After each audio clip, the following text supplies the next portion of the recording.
Here we go. Everybody.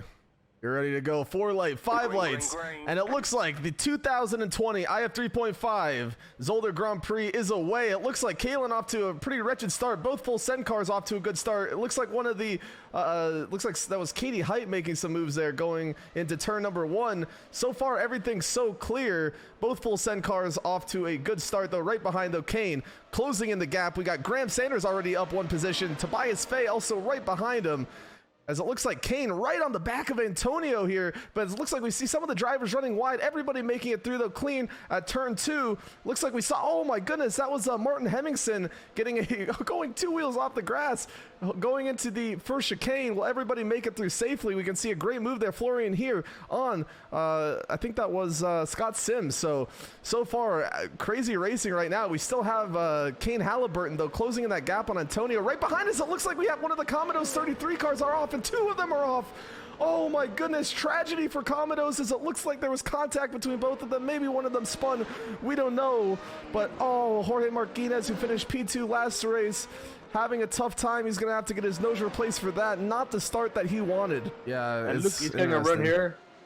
He might be able to send it actually up onto the inside, as he actually does look for a move on the inside, but it's not an, oh, is it enough? They go side by side. It looks like Scott Sims, though, not quite ahead, though, of Zach Booth, but they are going side by side, going down the backstretch.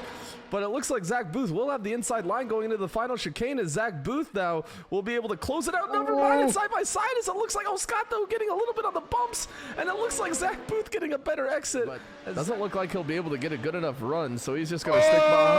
Oh, there's contact. There's contact between Scott Sims and Zach Booth, and Zach Booth is around. 92. Then we're talking about that's the car of Scott Sims here. Got a drive-through penalty. That's interesting to see. You see the track already super rubbered in from practice and quali. Oh my goodness, what a switchback. Will he be able to hold it as Sarah goes a little bit wide, and Graham looking for that position as Graham gets the position. That's what happened to Kane Halliburton. Kane around. Kane is around there. Brutal hit. Oh my word, that is floor damage from here to Tokyo. And that's going to allow, will Declan be able to pass as he's right on the racing line? Oh, as there they come. Oh, will he be able to pick up the speed? Oh, now we got a three-way battle. Oh, looks like John Miller going for a move. John Miller going up the inside there of Declan, and he's going to get that move, and now both of the Racecraft Technica Esports up into P2 and P3, but keep in mind, Kane now, his tires are dirty, as it looks like, will that be, as it looks like he goes into the pits. He's coming into the pits, so he might be trying to serve his penalties. Right now, we still have a really intense battle between these two. It has taken, how many laps is that for John to get around Declan, but it's not over yet. Oh man, Declan now trying to go up the inside as we have his teammate Tyler Dzube is around in the back as well. So we have some contact there. That was Tyler Dzube, I think. Those spins and then. Man. Oh my goodness. I can't imagine with the dirty air as well. That just is absolutely mental. Oh no, John Miller gets a terrible exit though out of the chicane, and that's going to allow Declan Edie to go side by side with John, and he's going to have the inside line going into the second chicane. Oh man. Wow. The GoPro planted on the gearbox. Man. Oh, Alejandro getting real close. Getting a really tight inside line there, but Christo's going to let them both by there, good fashioned. This battle continues to rage. Oh, there's contact to Tobias Fay and Alejandro, major contact between the both of them.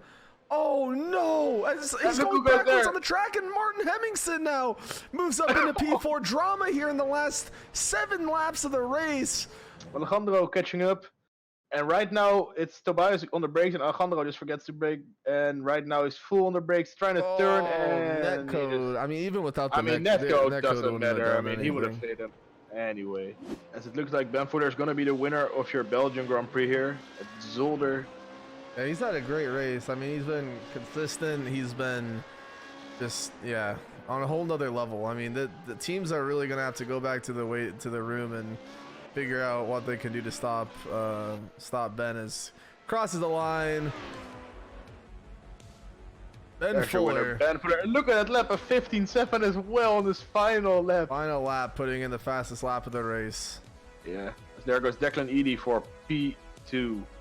Declan there rocking in that P2. And of course, coming in third place, John Miller III. Great battle between Declan and John, and then Graham and John and whatnot. Martin Hemmingson, I mean, we talked about him a little bit earlier. Incredible performance.